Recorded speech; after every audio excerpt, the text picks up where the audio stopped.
Hello, my name is Ariel. Earlier in the discussion, you were referring to your study of God and his relation to mathematical objects. Right. And I was wondering if you could elaborate on that. And also, Okay. For my own personal reasons, could you give like some philosophers that you agree with on this subject and maybe like some articles that they have authored? I would be very happy to, Ariel. A number of people here tonight think that the number 2 exists. Now, if the number 2 exists, it would seem to be an eternal object. It's not as though the number 2 just began to exist a finite time ago. Moreover, the number 2, if it exists, would seem to exist necessarily. It isn't the sort of thing that it would just exist contingently. But in that case, how could the number 2 be created by God? It would seem to me he couldn't create such a thing because it would be eternal and necessary, and therefore couldn't be something that would be the product of his creation. So this would confront or present a real problem or challenge to the classical Christian theist who thinks that God, is the creator of all reality outside of himself. It would mean that there is an infinite realm of objects, an infinity of objects which are uncreated by God, and God just becomes one being among many. And so that is theologically unacceptable. So how do you deal with this? Well, one way, and this is the way the church fathers dealt with it, they said that these objects are actually ideas in the mind of God. 2 is not an object that exists apart from God. It is an idea. It's a concept in the mind of God. They took Plato's ideas and moved them into the intellect of God as his ideas.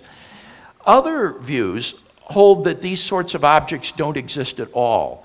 2 is just a sort of useful fiction that we use. But there really is no such thing as the number 2. There are 2 chairs or 2 people or 2 glasses, but the number 2 itself doesn't exist. And this is the view that I'm exploring and that, frankly, I'm inclined to. I think that that numbers and sets and so forth are just useful fictions. They're sort of like idealizations in science. In many scientific theories, you have idealizations like ideal gases and liquids that are continuous, even though no physical gas could be like that. Or the frictionless plane. You know, when a ball rolls down a frictionless plane, there is no such thing. These are just idealizations. They're useful fictions. And I'm inclined to think that numbers and other mathematical objects are like that. In terms of things to read on this, I'm trying to think of a good... I know, here's a good place to start. Paul Copan and I wrote a book called Creation Out of Nothing. And in there I have a chapter on God and abstract objects. And that would be a good starting point. If you want to follow it up, the Stanford Encyclopedia of Philosophy, which is an online encyclopedia. You just type in Stanford Encyclopedia of Philosophy and it'll take you to the website.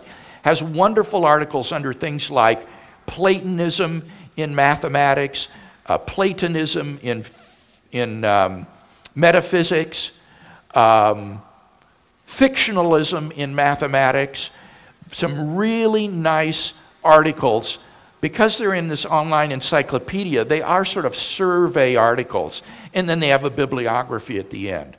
And those are very good. The one last thing I would refer to is the current issue of the journal Philosophia Christi, which is the journal of the Evangelical Philosophical Society. For all of you philosophy majors who are Christians, I hope you'll become student members of the EPS. The current issue of Philosophia Christi has a symposium on this very subject, featuring 3 different views on this question.